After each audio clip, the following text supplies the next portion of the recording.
پھولوں میں کہاں جیسے خوشبو نبی کے پسینے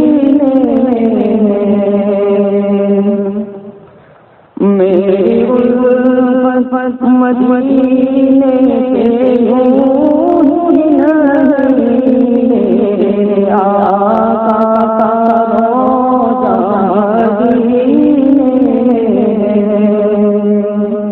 مدینے اپنے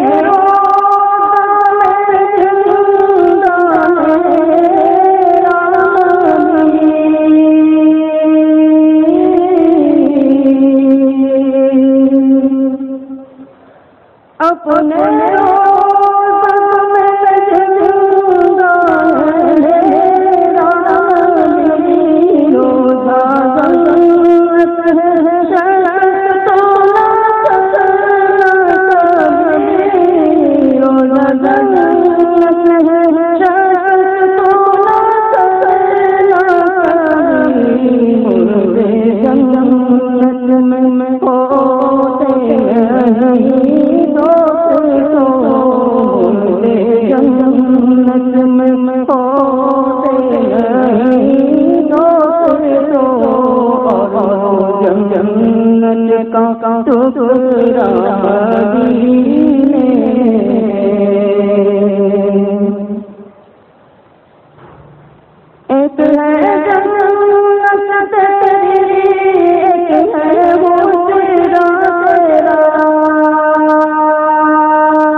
جب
میری الفت مدینے سے آقا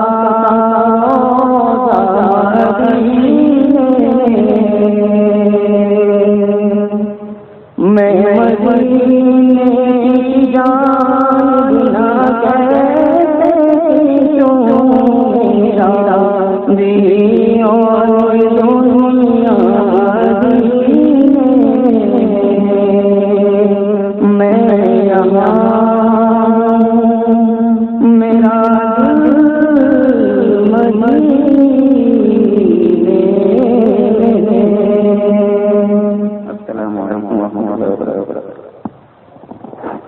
قبل اس کے کہ ہم حضرت والا کے ملفوظات سے مستفیض ہو، میں حضرت کا کچھ تعارف آپ کو کرا دوں۔ ایسے تو حضرت غیرامی کی ذات کوئی تعارف کی محتاج نہیں ہے، ملک کا چپا چپا جانتے ہیں، ملک بیرون ملک میں حضرت کے ذریعہ قول اللہ و قول الرسول کی صدائیں گونجتی ہے۔ ایک محقق مقرر کی حیثیت سے حضرت سرخیل ہے، جیسے بقول حضرت الاستاذ مولانا مفتی سعید صاحب پالنپوری، وہ اکثر عصر کے بعد جب ان کی مجلس لگتی تھی تو حضرت کے پاس بہت سارے مصنفین اپنی کتابوں میں تصدیق لینے کے لیے آیا کرتے تھے، تو حضرت ایک جملہ فرماتے تھے کہ کتابیں بہت ساری چھپ رہی ہے، لیکن بعض کتابیں امت کے لیے فائدہ مند ہوتی ہیں۔ بس ویسے ہی ہے، بیانات تو دنیا کے گوشے گوشے میں ہو رہے ہیں، لیکن حضرت والا کی وہ محقق باتیں اور حضرت کا وہ حدیث کی روشنی میں حدیث کے نکات بیان کرنا عجیب و غریب انداز اللہ نے حضرت کو عطا فرمایا ہے۔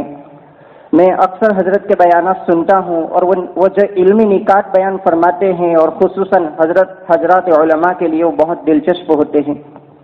حضرت والا کوسمبا سے نکلنے والے ایک میگزین جس کو الحنیف کے نام سے جانا جاتا ہے، اس کے سرپرست ہے، اس کے ایڈیٹر ہے۔ اس میں حضرت کا ایک مضمون بھی ابھی پچھلے مہینے میں حضرت کا چھپا تھا، بدغمانی کے متعلق بڑی محقق باتیں حضرت نے اس میں نقل فرمائی تھی۔ حضرت والا کئی مسلم تنظیموں سے منسلک ہیں، خصوصاً ہماری وہ مشہور و معروف مسلم تنظیم جمعیت علماء ہند، صوبہ گجرات کے جمعیت علماء ہند کے حضرت صدر ہیں۔ مسلم پرسنل لا بورڈ سے بھی حضرت منسلک ہے، اور کئی ایسے سماجی کام ہیں جس میں حضرت اپنا قیمتی وقت نکال کر کے امت کے لیے نکال کر کے اس میں مشغول ہوتے ہیں۔ یہ ہمارے لیے ایک فخر کی چیز ہے کہ ہزاروں مشغولیتوں اور مصروفیات کے باوجود بھی حضرت ہمارے اس مانوی شہر میں تشریف لائے۔ یہ ہمارے لیے بڑی شادمانی کا موقع ہے۔ قرآن پاک کہتا ہے وَذَكِّرْ فَإِنَّ الذِّكْرَ تَنفَعُ الْمُؤْمِنِينَ۔ اللہ کے نبی علیہ السلام کو اللہ تعالیٰ نے حکم فرمایا کہ نبی آپ ان لوگوں کو نصیحت کیجئے، ان کے سامنے بیان کیجئے، ان کے سامنے میری باتیں بیان کیجئے، یا آپ کا بیان کرنا ان کو نفع پہنچائے گا۔ یہ صلحاء کے بیانات، اللہ والوں کے بیانات، یہ کوئی ایک رواج نہیں ہے۔ ہم سمجھتے ہیں سرسری بیانات ہوتے ہیں، سن لیا ایک کان سے سن کر دوسرے کان سے نکال دیا، بلکہ بعض حضرات اپنی مشغولیتوں کی وجہ سے یہاں پہنچ بھی نہیں پاتے۔ یہ بہت دردناک بات ہوتی ہے، یہ ایک افسوسناک بات ہوتی ہے کہ ایسی مجلس بعض ہی مرتبہ لگتی ہے اللہ والوں کی، اور اللہ کے نبی علیہ الصلاۃ والسلام نے ایسی مجلسوں میں جوڑنے کی امت کو تاکید فرمائی ہے۔ یہ صلحاء میں حضرت کا شمار ہوتا ہے، یہ ہمارے لیے بڑی قیمتی مجلس ہے۔ حضرت جامعہ قاسمیہ کھرور جو ہمارے گجرات کا اور خصوصاً صوبہ سورت علاقے کا ایک مشہور و معروف دینی ادارہ ہے، حضرت وہاں کے شیخ الحدیث ہے اور حدیث کی دنیا میں حضرت سرخیل ہے۔ یہ ایک مختصر سا تعارف تھا، ایسے تو حضرت کا تعارف گرانا گویا یوں ہے کہ سورج کو چراغ دکھانا ہے۔ میری فقط کہا کہ حضرت کا آپ کو تعارف کراؤں۔ اب بغیر کسی تمہید و تاخیر کے بسط ادب و احترام حضرت والا کی خدمت اقدس میں عرض ہیں کہ حضرت آئے اور مستفیدین کو اور حاضرین کو اپنے ملفوظات سے مستفید فرمائے۔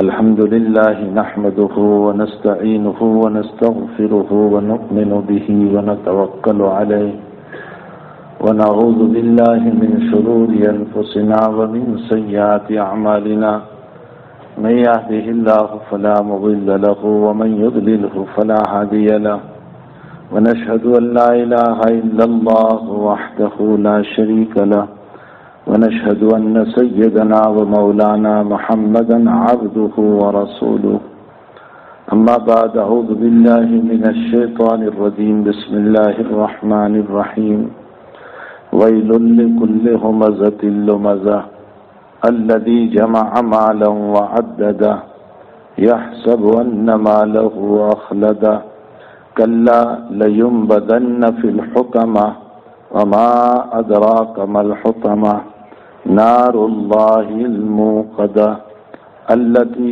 تطلع على الأفئدة إنها عليهم موصدة في عمد ممددة صدق اللہ العظیم۔ بزرگوں، بھائیوں، دوستوں، عزیزوں، یہ قرآن کریم کی ایک سورت ہے جس کا تعلق 30ویں پارے سے ہے۔ پاروں کی تقسیم جناب رسول اللہ صلی اللہ علیہ وسلم سے نہیں، پاروں کی تقسیم تو صحابہ کرام بلکہ تابعین کے دور میں ہوئی۔ اللہ کے نبی علیہ السلام کے زمانے میں یہ پارے اس طرح نہیں تھے جو ہم دیکھ رہے ہیں کہ یہ پہلا پارا، یہ دوسرا پارا، اور پھر ہم بولتے ہیں سپارہ۔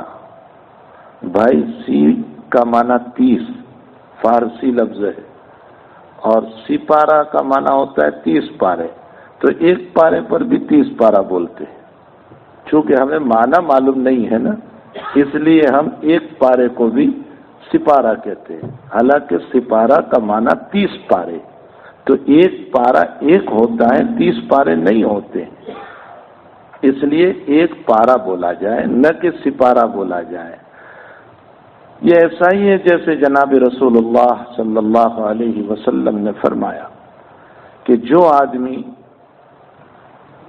سورہ اخلاص، اللہ کے حبیب نے صحابہ سے فرمایا کوئی ہے تم میں سے جو رات میں ثلث قرآن پڑھے۔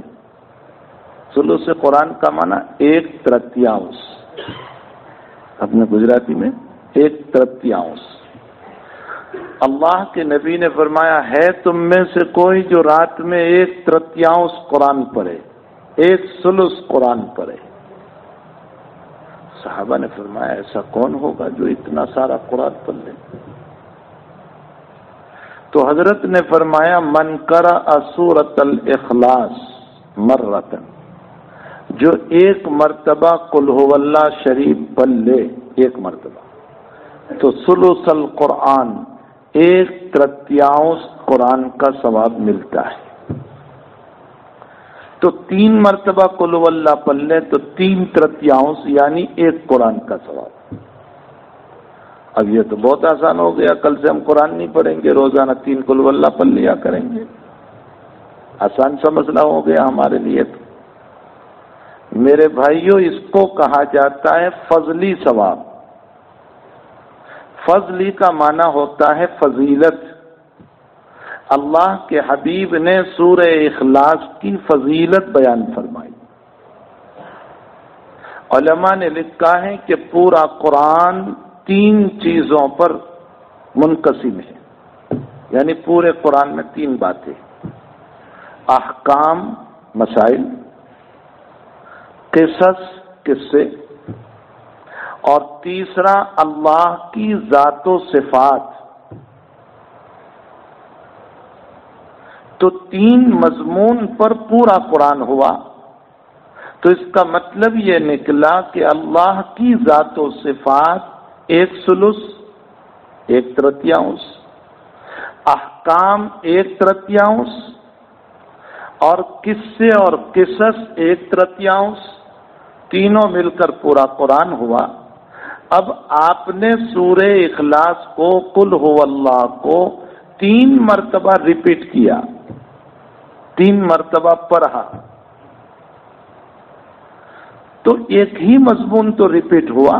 اللہ کی ذات اور صفات کا مضمون آپ نے 3 مرتبہ پڑھا، پھر وہ احکام کہاں چلے گئے، وہ قصے کہاں چلے گئے جو قرآن میں ہے؟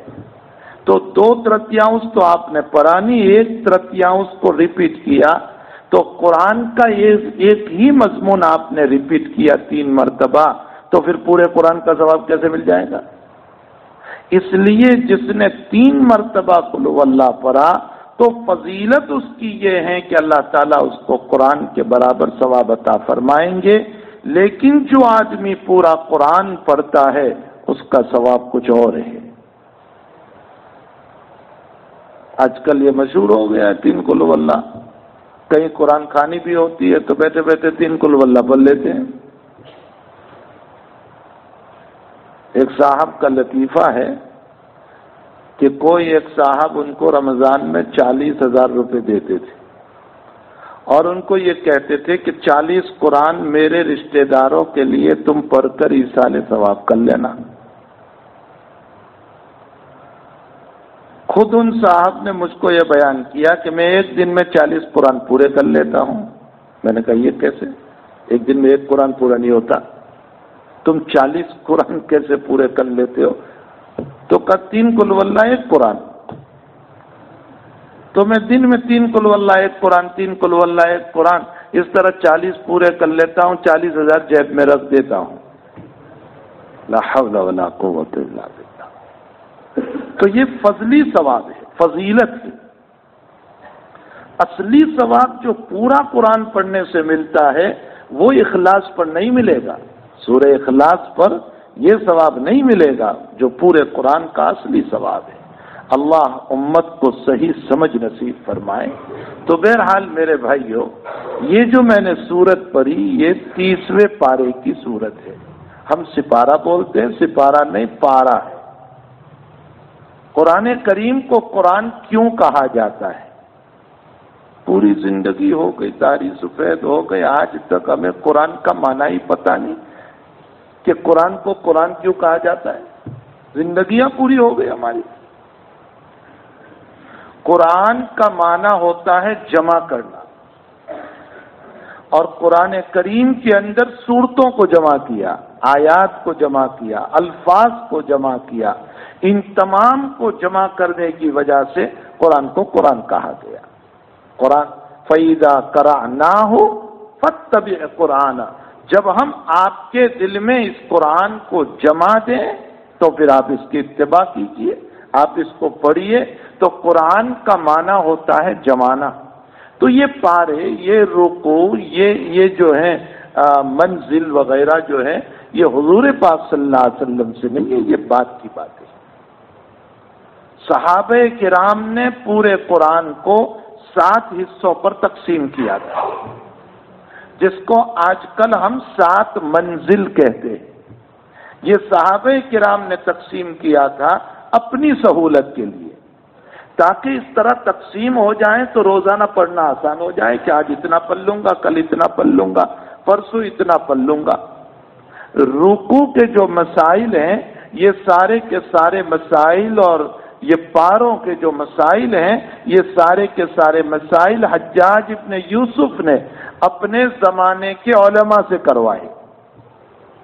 حجاج ابن یوسف نے نہیں کیا ہے، اس کے حکم سے اس زمانے کے علماء نے کچھ آیات متعین کی کہ اتنی آیات پر ایک رکوع، مضامین کو متعین کیا اور یہ ثابت کیا۔ اسی لیے آپ دیکھیں کبھی ایک پارہ ختم ہوتا ہے، وہاں سے رکوع شروع ہوتا ہے تو اگلے پارے کے شروع میں جا کر ختم ہوتا ہے۔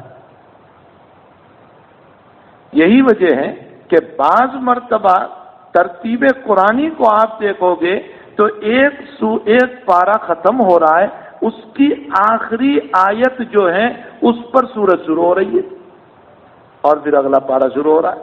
13ویں پارے کے اندر آپ دیکھ لیں بالکل پارا ختم ہوا اور ایک آیت باقی رہی اور پارا جو ہے سورت شروع ہوئی اور پھر 14واں پارا ربما یود الذین کفروا شروع ہوتا ہے. تو حقیقت یہ ہے کہ یہ جو تقسیم جو ہے پاروں کی تقسیم، رکوع کی تقسیم، یہ حجاج ابن یوسف کے زمانے میں کی گئی تاکہ پڑھنے میں سہولت رہے، آسانی رہے، عافیت سے قرآن پڑھا جائے، آسانی سے پڑھا جائے. تو بہرحال میرے بھائیوں، یہ جو میں نے سورت پڑھی یہ 30ویں پارے کی ہے. قرآن کریم ایک عظیم الشان کتاب ہے. ابھی جب مولوی صاحب سورہ فاتحہ تلاوت کر رہے تھے تو میرا ذہن سورہ فاتحہ کے معانی میں گشت کر رہا تھا، میں اس کے مضامین کو سوچ رہا تھا. ایسی زبردست سورت ہے. جلال الدین سیوطی رحمت اللہ علیہ نے اپنی کتاب الاتقان فی علوم القرآن میں سورہ فاتحہ کے 25 نام لکھے ہیں. ایک نام نہیں، سورت کے 25 نام. اس کو سورہ فاتحہ بھی کہا جاتا ہے، اس کو سورہ شافعیہ بھی کہا جاتا ہے. ابو سعید خدری رضی اللہ تعالیٰ عنہ سفر میں گئے، ایک گاؤں کے سرپنچ کو موذی جانور نے کاٹ لیا، سانپ یا بچھو نے. وہ ابو سعید خدری کو لے گئے.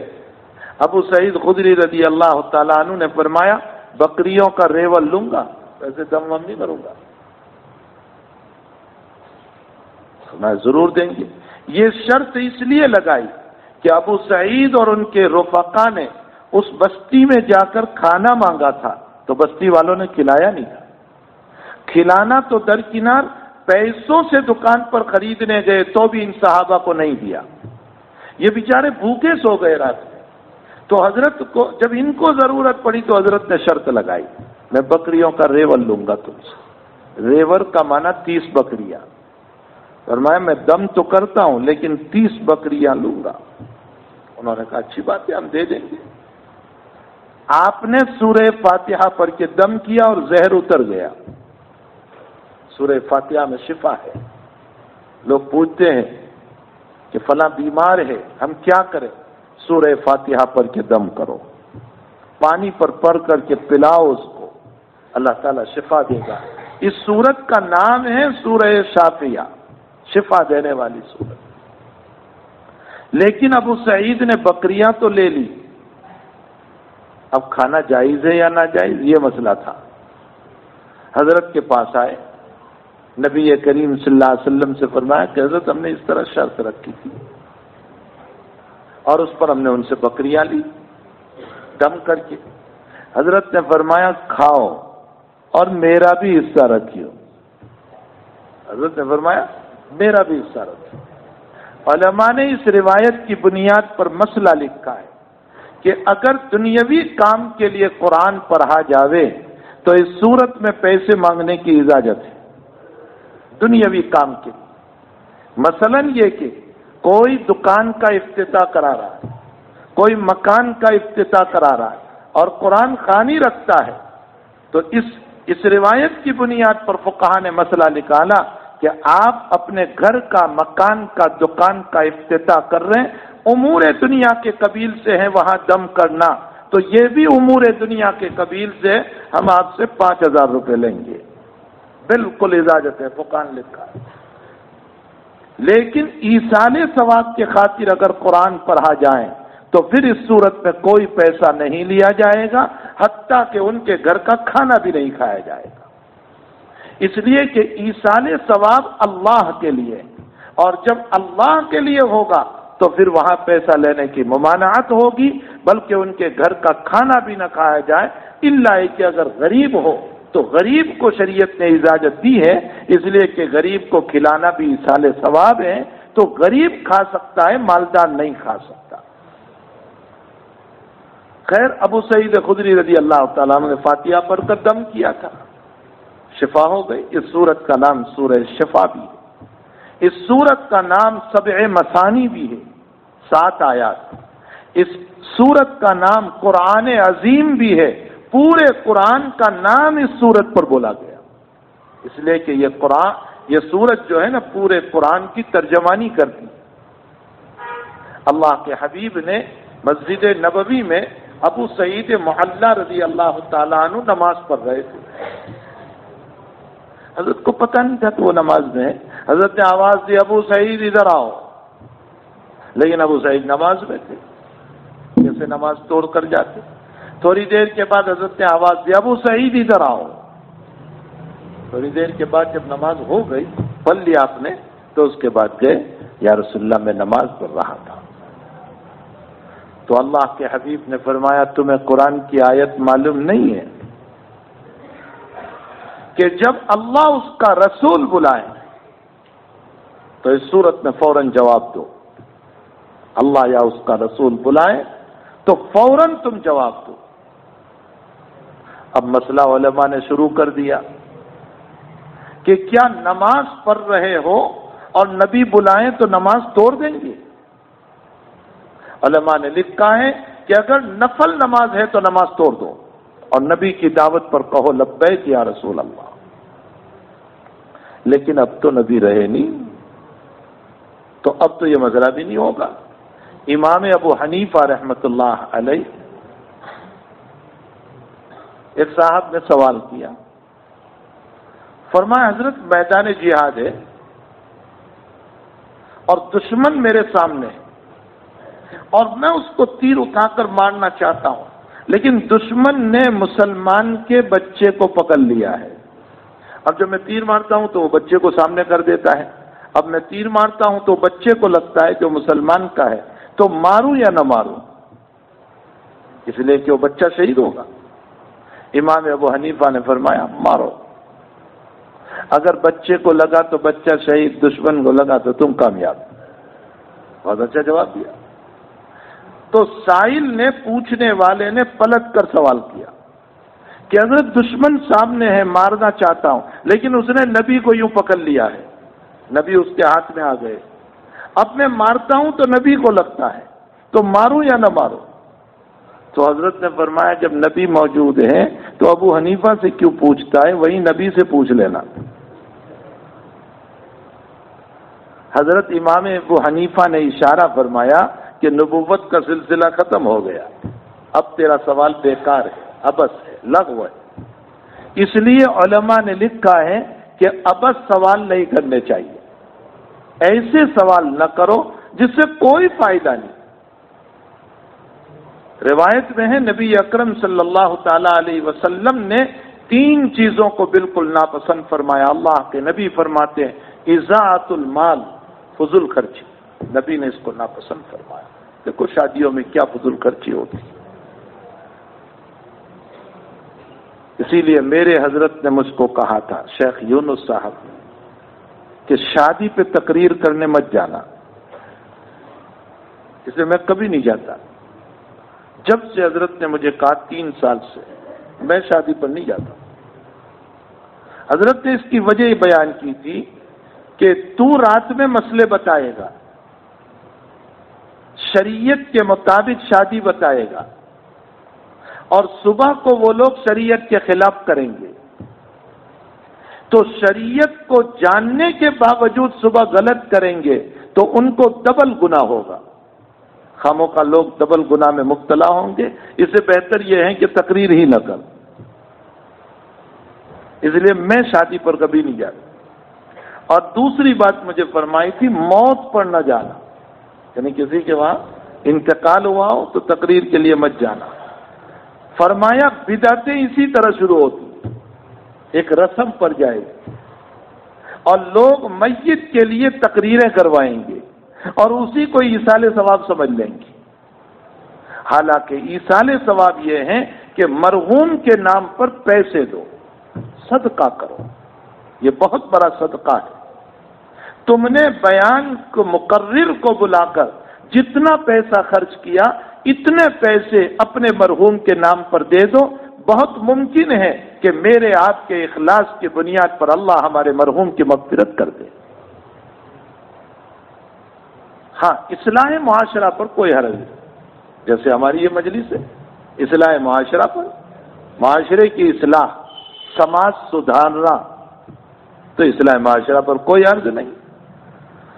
تو بہرحال میرے بھائیوں، اللہ کے حبیب کو 3 باتیں بہت ناپسند تھی۔ اضاعت المال، مال میں فضول خرچ، کثرت سوال، بہت زیادہ سوال کرتے رہنا، وکیل و قال، خاموخواہ کے بے جا باتیں جس سے کوئی فائدہ نہیں۔ اب کوئی پوچھ رہا ہے مول صاحب یزید پر لعنت کرنا کیسا ہے؟ بھائی تو یزید پر لعنت کر کے تجھے کیا ملے گا؟ تو اپنی زندگی کو بنا۔ اگر تو نے یزید پر لعنت نہیں کی تو قیامت میں اللہ تجھ کو یہ نہیں پوچھنے والا ہے کہ تو نے یزید پر لعنت کی تھی یا نہیں، لیکن اللہ تجھے یہ ضرور پوچھے گا کہ تیری زندگی تو نے بنائی تھی یا نہیں۔ تو بلا وجہ کے سوالات قائم کرنا جس سے کوئی دین کا بھی فائدہ نہیں، دنیا کا بھی فائدہ نہیں، ایسے سوال سے اپنے آپ کو بچانا چاہیے۔ اللہ کے حبیب پاک صلی اللہ علیہ وسلم کو ایسی باتیں بالکل ناپسند تھی۔ ایک صحابی رضی اللہ تعالیٰ عنہ نے فرمایا یا رسول اللہ صلی اللہ علیہ وسلم کسی کا اونٹ مجھے مل گیا، گم ہو گیا تھا، مجھے مل گیا، تو میں اس کے اونٹ کو اٹھا لوں، گھر لے جاؤں اس کو پکڑ کے؟ تو حضرت غصے ہو گئے۔ فتغیر وجہ رسول اللہ صلی اللہ علیہ وسلم، حضرت کا چہرہ انور بدل گیا اور حضرت نے فرمایا تجھے اونٹ سے کیا لینا دینا؟ اللہ نے سکا اوہا وحیزا اوہا، اس کے پیٹ میں بہت بڑی ٹنکی رکھی ہے پانی کی اور کھانے کی، وہ کھاتا رہے گا، پانی پیتا رہے گا، چرتا رہے گا، یہاں تک کہ اس کا مالک اس کو پکڑ لے گا۔ تجھے کیا پری ہے کہ کسی کے اونٹ کو اٹھا لے؟ اللہ کے حبیب نے بیضا سوال کو پسند نہیں فرمایا۔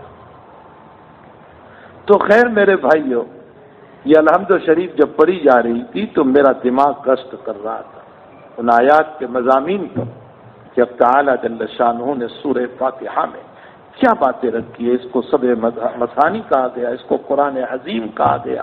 ابو سعید معلّہ نماز پڑھ رہے تھے، حضرت نے فرمایا یا ابا سعید، وہ نماز میں تھے، تھوڑی دیر کے بعد پھر آواز، وہ نماز پڑھ کے گئے، یا رسول اللہ میں نماز پڑھ رہا تھا۔ حضرت نے فرمایا تمہیں نہیں معلوم اللہ اس کا رسول جب بلائیں تو چلو۔ خیر مسئلہ ہو گیا۔ اللہ کے حبیب نے فرمایا ابو سعید تجھے میں مسجد سے نکلنے سے پہلے ایسی صورت بتاؤں گا جو دنیا وما فیہا سے افضل ہے۔ اب اللہ کے نبی چل رہے ہیں، ابو سعید کا ہاتھ پکڑے ہوئے ہیں، مسجد سے باہر نکل رہے۔ ابو سعید کو یاد آیا کہ حضرت نے مسجد سے نکلنے سے پہلے مجھے کوئی صورت بتانے کو کہا تھا، تو وہ کون سی صورت ہے؟ حضرت شاید بھول گئے۔ فرمایا یا رسول اللہ وہ آپ نے کوئی صورت مجھے بتانے کو کہا تھا جو بہت افضل ہے۔ اللہ کے حبیب نے فرمایا الحمدللہ رب العالمین، یہ صورت بہت افضل ہے، اسی لیے ہر نماز کی ہر رکعت میں اس کو رکھا گیا۔ ہر نماز کی ہر رکعت، تم چاہے فرض پڑھو، نفل پڑھو، سنت پڑھو، وتر پڑھو، جو بھی تم نماز پڑھو گے الحمد شریف تمہیں پڑھنا ہوگا، اور اس کو واجب قرار دیا۔ 4 رکعت والی نماز میں پہلی 2 رکعت میں اس کو واجب قرار دیا، اور جس نے الحمد شریف کو چھوڑ دیا سجدۃ السہو کرنا پڑے گا اس کو۔ اللہ اس میں پہلا لفظ کہہ رہا ہے الحمدللہ رب العالمین، تمام تعریفیں اس اللہ کے لیے ہیں جو سارے جہان کا رب ہے۔ رب کے 4 معنی، رب کے 4 معنی۔ رب کا ایک معنی ہوتا ہے آقا، اللہ ہمارا آقا ہے، ہم اس کے غلام ہیں۔ رب کا معنی سید، وہ ہمارا سردار ہے، ہم اس کے غلام ہیں۔ رب کا معنی مدبر، تیسرا معنی مدبر، تدبیر کرنے والا، وہ ہمارے لیے تدبیریں کرتا ہے۔ ہماری پیدائش سے لے کر موت تک تدبیریں اس کی چلتی ہیں، اسی کی تدبیریں چلتی ہیں۔ پیدا ہوئے تو کیسی تدبیر اس نے کی؟ 9 مہینے ماں کے پیٹ میں رکھا۔ علامہ سری سقطی رحمت اللہ علیہ فرماتے ہیں کہ ماں کے پیٹ میں تجھے غذا پہنچائی تو کہاں سے پہنچائی؟ منہ سے نہیں، ناک سے، یا نلکی ہوتی ہے، یہاں سے پہنچائی۔ کیوں؟ فرمایا تیری غذا ماں کے پیٹ میں رہتے ہوئے ناپاک خون ہے، اور ناپاک خون میں اس زبان پر جانے نہیں دوں گا، اس لیے کہ تو اس سے میرا نام لینے والا ہے۔ علماء نے لکھا ہے کہ اللہ نے تیری زبان کو ماں کے پیٹ میں گندے خون سے پاک رکھا، تو دنیا میں آنے کے بعد حرام لقموں سے کیوں ناپاک کر رہا ہے؟ حرام لقموں خود بھی کھا رہا ہے، اپنی اولاد کو بھی کھلا رہا ہے۔ ماں ابراہیم صاحب نے ایک بات کہی تھی اتھورا اجتماع میں، اگر آپ کو یاد ہو، مولانا نے کہا تھا سب کو فکر یہ ہے کہ میری اولاد کھاتی پیتی ہو جائے، کھاتی پیتی، میری اولاد کھاتی پیتی ہو جائے۔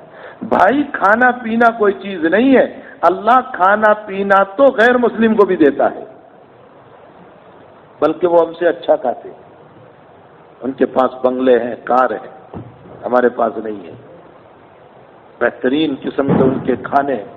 قرآن میں اللہ کہتا ہے اے مسلمانوں، تمہارے اگر ایمان چھوڑنے کا خطرہ نہ ہوتا تو میں ان غیر مسلموں کو، میرے نافرمانوں کو، میرے باغیوں کو، ان مشرکوں کو، ان کافروں کو، ان مرتدوں کو، ان میرے باغی بندوں کو ان کے مکان سونے اور چاندی کے بنا دیتا ہوں۔ لمعارج علیہا ولبیوتہم سقفا من فضۃ ومعارج علیہا، میں ان کی سیڑھیاں بھی سونے کی بنا دیتا، میں ان کی چھتیں بھی سونے کی بنا دیتا، میں ان کی دیواریں بھی سونے کی بنا دیتا، لیکن میں ان کو اتنا نہیں اس لیے دے رہا ہوں کہ کہیں تم اپنے ایمان کو جھوٹا سمجھ کر کفر کو سچا نہ سمجھ لو۔ ہمارے ایمان کے خاطر اللہ نے ان کو اتنا نہیں دیا۔ ارے آج ذرا سے ان کے بنگلے دیکھ رہے ہیں اور ان کے کھیت دیکھ رہے ہیں اور ان کی گاڑیاں دیکھ رہی ہے تو ابھی پانی ٹپک رہا ہے، اتنے میں پانی ٹپک رہا ہے۔ تو اگر اللہ ان کے مکانوں کو سونے اور چاندی کے بنا دیتا تو یقیناً ہم اپنا ایمان چھوڑ دیتے۔ حضرت ابراہیم علیہ نبینا علیہ الصلاۃ والسلام جب امتحانات میں کامیاب ہوئے، خوب سمجھو بات کو، قرآن سمجھو میرے بھائیو، بہت مزہ آتا ہے۔ ابراہیم علیہ السلام جب کامیاب ہوئے تو اللہ تعالیٰ نے ان کو ایوارڈ دیا، تمغہ، آج کل ایوارڈ کہتے ہیں اس کو۔ کیا ایوارڈ دیا؟ فرمایا انی جاعلک للناس اماما، میں تمہیں دنیا کا امام بناؤں گا۔ بہت بڑے۔ تو ابراہیم نے دیکھا کہ اللہ دینے پر آئے ہیں، تو جب دینے پر آئے تو اللہ ذرا اور بھی مانگوں۔ اچھا، میں اکثر اپنے بیانوں میں ایک بات کہتا ہوں کہ انسان کے مانگنے سے انسان کے خیالات کا پتہ چل جاتا ہے۔ وہ جیسا ڈیمانڈ کرتا ہے نا، جیسا سوال کرتا ہے، اس سے پتہ چل جاتا ہے کہ کہاں چالی لینا چاہیے۔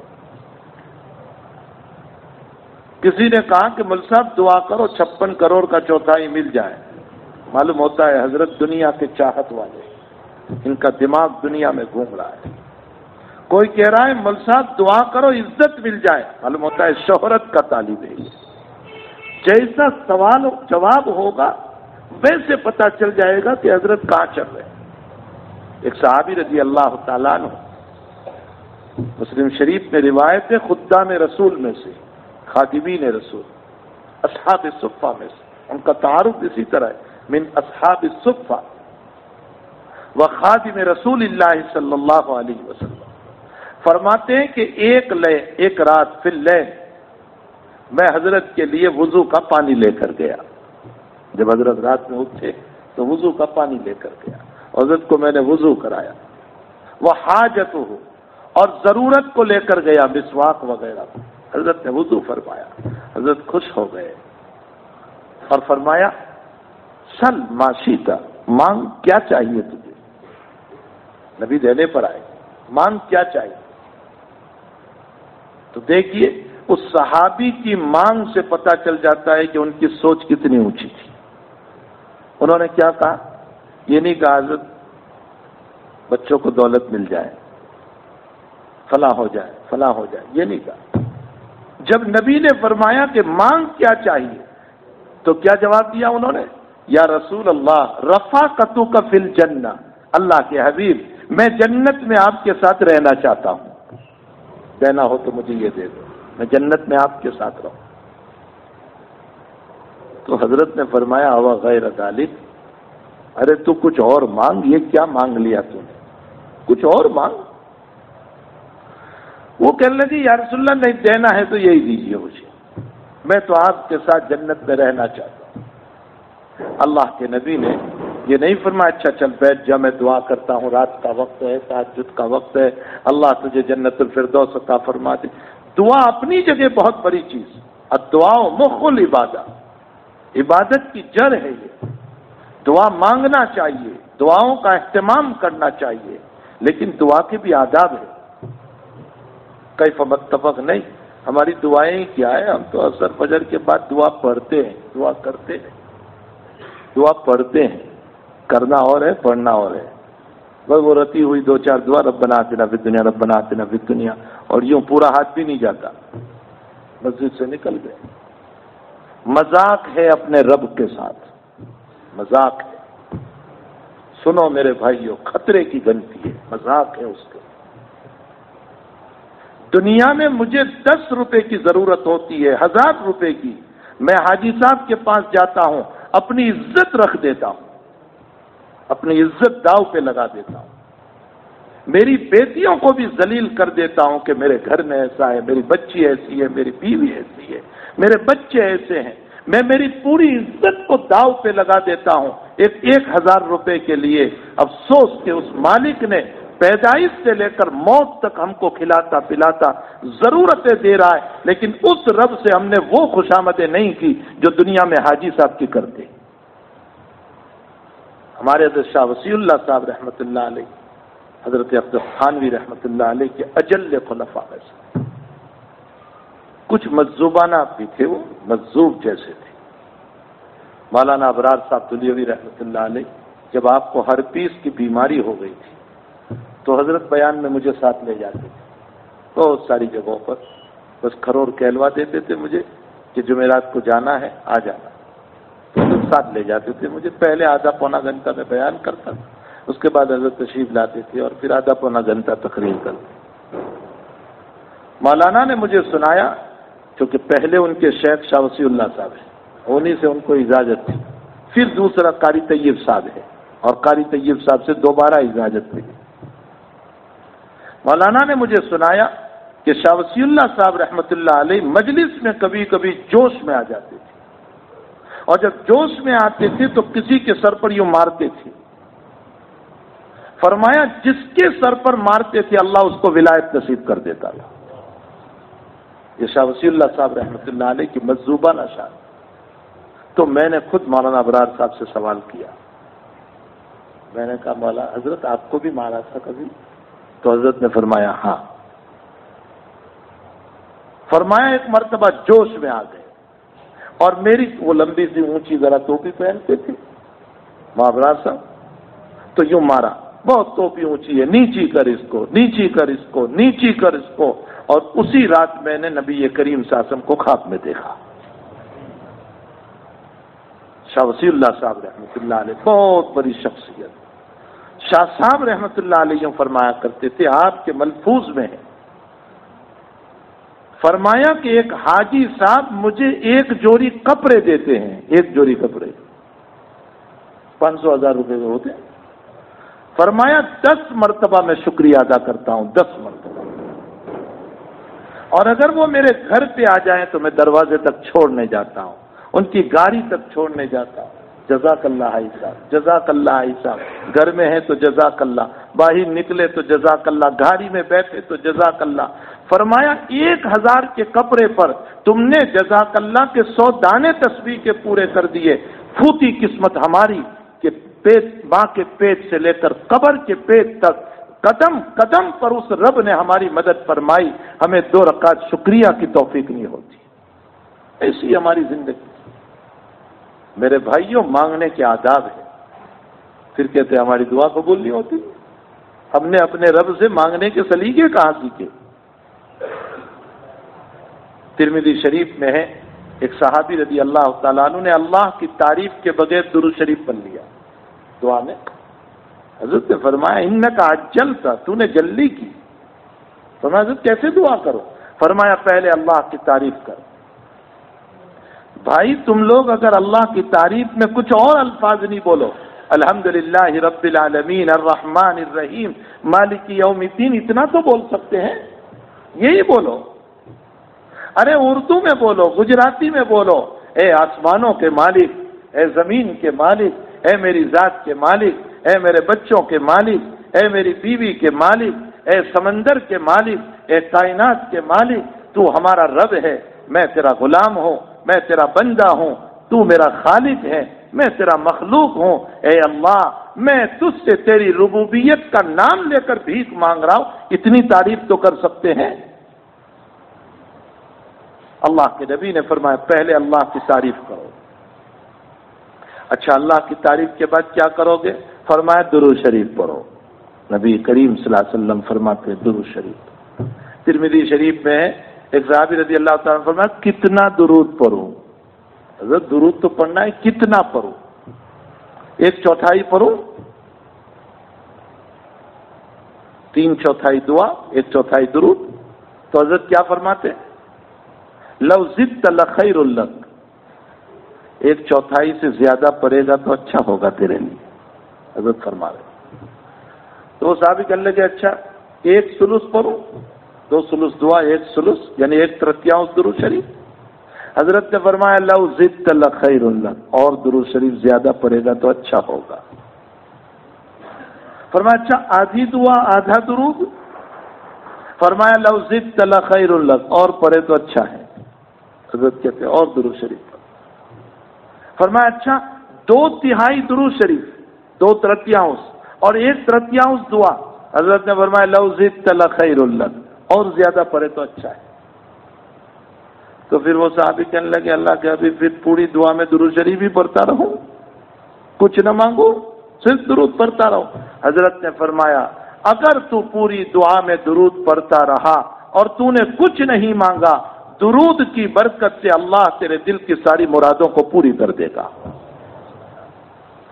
درود شریف میرے حضرت نے جب مجھ کو اجازت دی تھی 17 18 20 سال پہلے شیخ نے، تو اجازت کے موقع پر مجھ کو 3 باتیں فرمائی۔ اس میں ایک بات یہ تھی کثرت سے درود شریف پڑھنا، میں نے اس میں بہت فائدے دیکھے، اور ساتھ ساتھ یہ کہا تھا کہ میرے حضرت شیخ زکریا نے مجھ کو اجازت دی تھی تو مجھے بھی یہ نصیحت کی تھی کثرت سے درود شریف پڑھنا۔ یونس میں نے اس میں بہت فائدے دیکھے، درود شریف میں بہت فائدے، بہت فائدے۔ کوئی مجھے کہتا ہے مول صاحب رات میں نیند نہیں آتی، میں کہتا ہوں درود شریف پڑھو، درود میں جمال ہے، اللہ اس جمال کی برکت سے تمہیں نیند عطا کر دے گا، اس میں جمال ہے۔ تو دعا کے آداب یہ ہیں کہ پہلے اللہ کی تعریف، اس کے بعد درود شریف، اس کے بعد ذرا اپنی آہوزاری، اپنی کارگزاری۔ سورہ نوح نہیں پڑھی آپ نے؟ سورہ نوح کے اندر حضرت نوح علیہ السلام جب دعا فرما رہے ہیں تو دعا سے پہلے اپنی کارگزاری سنا رہے ہیں۔ کیا کارگزاری سنائی؟ رب انی دعوت قومی لیلا ونہارا فلم یزدہم دعائی الا فرارا وانی کلما دعوتہم لتغفر لہم جعلوا اصابعہم فی آذانہم واستغشوا ثیابہم وأصروا واستكبروا استكبارا ثم إني دعوتهم جهارا ثم إني أعلنت لهم وأسررت لهم إسرارا فقلت استغفروا ربكم إنه كان غفارا يرسل السماء عليكم مدرارا ويمددكم بأموال وبنين ويجعل لكم أنهارا ما لكم لا ترجون لله وقارا وقد خلقكم أطوارا۔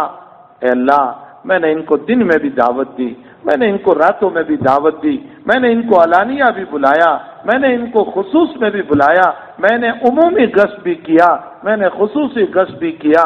اے اللہ میں ان کے پیچھے رات دن دوڑتا رہا، جب جب میں ان کو دعوت دینے پہنچا انہوں نے اپنے چہرے پر پردہ کر لیا، اپنے کانوں میں انگلیاں ڈال دی اور یہ کہا نو ہم تیری بات نہیں سنیں گے۔ اے اللہ میں ان کے پیچھے رات دن دوڑتا رہا، میرے مالک میں نے ان کو یہ بھی کہا تم اللہ کو مان لو میری نبوت کے قائل ہو جاؤ، اللہ تمہارے گناہوں کو معاف کر دے گا۔ استغفروا ربکم انہ کان غفارا، اور صرف گناہ معاف نہیں کرے گا، وہ دولت بھی عطا کرے گا۔ یرسل السماء علیکم مدرارا، بارش برسائے گا، کھیتوں کو آباد کر دے گا۔ وَيُمْدِدْكُمْ بِأَمْوَالٍ وَبَنِينَ، وہ مال بھی عطا کرے گا، وہ دولت بھی عطا کرے گا، وہ اولاد بھی عطا کرے گا۔ بِأَمْوَالٍ وَبَنِينَ، اور تمہارے لیے نہروں کو، اے اللہ میں نے ان کو بہت سمجھایا، بہت منایا، لیکن ان میں سے کوئی میری بات نہیں مانتا۔ اے اللہ اب میں تجھ سے دعا کر رہا ہوں تو ان کو ہلاک کر دے۔ رب لا تذر علی الارض من الکافرین دیارا، اللہ ان میں سے ایک کو بھی نہ چھوڑ، ان کے دلوں پر کفر کا محل لگ چکا ہے، اب یہ ایمان میں آنے والے نہیں ہیں۔ اگر تو نے ان کو زندہ رکھا تو ان کی نسلوں سے کافر ہی پیدا ہوں گے، مشرک ہی پیدا ہوں گے، تیرے ماننے والے نہیں ہو سکتے۔ اللہ ان کی پکڑ فرما لے۔ دعا بعد میں آ رہی ہے، پہلے اپنی کارگزاری کو سنا رہے، تو پہلے اللہ کی تعریف، پھر درود شریف، پھر اپنی کارگزاری، اپنی آہوجاری، اپنی منت سماجت، اپنے آپ کو چھوٹا بتانا۔ میرے نبی علیہ السلام دعا کر رہے ہیں، اللہم انی اسألک مسألۃ المسکین، اے اللہ محمد تجھ سے ایسے بھیک مانگتا ہے جیسے ایک فقیر بھیک مانگا کرتا ہے۔ نبی کے الفاظ دیکھو کیا دعا، انی اسألک مسألۃ المسکین، اے اللہ جیسے ایک مسکین اور بھکاری کسی کے سامنے بھیک مانگتا ہے، ویسے محمد بھی تیرے سامنے بھیک مانگ رہا ہے۔ اے اللہ انی استرک بدعائک المستر، اے اللہ یہ محمد تجھ سے ایسے مانگتا ہے جیسے ایک بے چین، ایک بھوکا، ایک پیاسا، ایک تڑپنے والا، ایک پریشان حال جیسے تڑپ تڑپ کر کسی کے سامنے لوٹ پوت ہو جاتا ہے، مجھے دے دو، مجھے دے دو۔ محمد اسی طرح تیرے سامنے سوال کر رہا ہے۔ یہ وہ عاجزی، یہ وہ انکساری، یہ اپنے آپ کو جھکانا، یہ اپنی تواضع، یہ ساری باتوں کے بعد اپنی ضرورت رکھو گے تو پھر اللہ تعالیٰ ہو نہیں سکتا کہ ہماری دعا کو رد کر دے، ہو نہیں سکتا۔ آداب ہے دعا کے، اس کے ساتھ ساتھ حلال کا لقمہ بھی۔ آج ہمارے پیٹ میں حرام کے لقمے بھرے ہوئے ہیں، اللہ معاف فرمائے۔ میں نے ابھی 2 دن پہلے اپنے بیان میں ایک بات کہی، میں نے کہا دیکھیے ہم سب کو فکر یہ ہے کہ میرے مرنے کے بعد میری اولاد کا کیا ہوگا، ہے نا؟ اس میں سے کوئی ایسا ہے جس کو یہ بات نہ ہو؟ سب یہی کہتے ہیں میرے مرنے کے بعد میری اولاد کا کیا ہوگا، لیکن ہم نے یہ فکر نہیں کی کہ اولاد کے مرنے کے بعد اولاد کا کیا ہوگا۔ میرے مرنے کے بعد اولاد کا کیا ہوگا یہ تو کھائے گی پیے گی، لیکن اولاد کے مرنے کے بعد قبر میں اولاد کا کیا ہوگا اس کی فکر کی ہم نے کبھی نہیں۔ ابراہیم علیہ السلام نے دیکھا کہ اللہ دینے پر آیا ہے، اس سے مجھے مسلم کی وہ روایت یاد آ گئی کہ صحابی فرماتے یا رسول اللہ رفاقتک فی الجنہ، اگر آپ کو دینا ہو تو میں جنت میں آپ کے ساتھ رہوں، یہ مجھے دے دیں۔ ایسے نے فرمایا وغیر ذالک، کچھ اور مانگ، ظالم تو نے بہت بڑا مانگ لیا۔ فرمایا نہیں دینا ہو تو یہی دے دو۔ تو اللہ کے نبی علیہ السلام نے یہ نہیں فرمایا اچھا رات کا تہجد کا وقت ہے اولا میں دعا کر دوں تیرے لیے تجھے جنت مل جائے۔ دعا بہت بڑی چیز ہے، دعا کرنی چاہیے، لیکن اللہ کے نبی نے صرف دعا پر اکتفا نہیں فرمایا۔ کیا کہا ان کو؟ اچھا تو میرے ساتھ جنت میں رہنا چاہتا ہے تو ایک کام کر، اعنی علیک بکثرۃ السجود، فرمایا میری مدد کر، خوب نمازیں پڑھ کر۔ کثرت سجود کا معنی خوب نمازیں پڑھنا۔ فرمایا خوب نماز پڑھ، خوب نماز پڑھ، اتنی نماز پڑھ، اتنی نماز پڑھ، اللہ تیری نمازوں پر میرے ساتھ جنت میں تجھے رفاقت عطا کر دے گا۔ میرے بھائیو دعا کے ساتھ دوا بھی چاہیے، ہم تو صرف دعا۔ میں ماں ابراہیم صاحب کو ذرا ہنسایا تھا، جب دعا ختم ہوئی اور جب ہم نکلنے لگے تو میں نے مولانا سے کہا، میں نے کہا حضرت یہ سب دعا والا مجمع ہے، دوا والا نہیں، یہ دعا والا مجمع جو اخیر میں آتے ہیں نا، ماں ابراہیم صاحب آئے بہت لمبی دعا ہوگی، دعا والا مجمع ٹھیک ہے، دعا بہت اچھی چیز ہے، لیکن دعا کے ساتھ دوا چاہیے، اعمال چاہیے۔ خود اللہ کے نبی علیہ الصلوۃ والسلام کو اللہ کیا کہہ رہا ہے؟ سنو قرآن میں فَإِذَا فَرَغْتَ فَانْصَبْ وَإِلَىٰ رَبِّكَ فَارْغَب، فرمایا پیغمبر جب تم دعوت و تبلیغ سے فارغ ہو جاؤ تو یہ مت کہنا کہ میں گشت کر کے تھک گیا اور میں پڑھا کر تھک گیا اور میں کتاب سے تھک گیا اور میں تھک کر چور ہو گیا ہوں. فرمایا جہاں تو میری دعوت سے فارغ ہو جائے میری عبادت میں لگ جانا. نبی کو کہا جا رہا ہے فَإِذَا فَرَغْتَ فَانْصَبْ إِلَىٰ رَبِّكَ فَارْغَب. نبی کو کہا گیا إِنَّ لَكَ فِي النَّهَارِ سَبْحًا طَوِيلًا وَاذْكُرِ اسْمَ رَبِّكَ وَتَبَتَّلْ إِلَيْهِ تَبْتِيلًا. إِنَّ لَكَ فِي النَّهَارِ سَبْحًا طَوِيلًا. سبحًا طویلا، سبحًا کا معنی ہوتا ہے تیرنا. تیرنا. اللہ کہہ رہا ہے اپنے پیغمبر کو تجھے دن میں بہت تیرنا ہوتا ہے. تو نبی کہاں تیرتے تھے؟ کوئی سوئمنگ پول تھا کہ وہاں نبی تیرتے تھے؟ نہیں. قرآن کی بلاغت ہے. اوہو قرآن تو قرآن ہے. ہم نے قرآن کو سمجھا ہی نہیں میرے بھائیوں. میرے جوانوں نے موبائل کی دنیا کو بہت سمجھا، گندے فلم کو اور یعنی تصویروں کو، بے حیائی اور بے غیرت اور ہوس اور خواہشات کو بھڑکانے والی تصویریں، اور ان تصویروں کو دیکھ دیکھ کر بیوی کی محبت بھی دل سے نکل گئی. پھر وہ گھروں کے جھگڑے، پھر فساد، آپسی نفرتیں، طلاقوں کے مسئلے، اس کی بنیاد وہ گندی فلمیں، وہ گندی فلمیں. قرآن کریم تو ایک عجیب کتاب ہے. یہ جو الفاظ بولتا ہے نا قرآن، اس میں وہ معانی چھپے ہوئے ہوتے ہیں بڑے زبردست.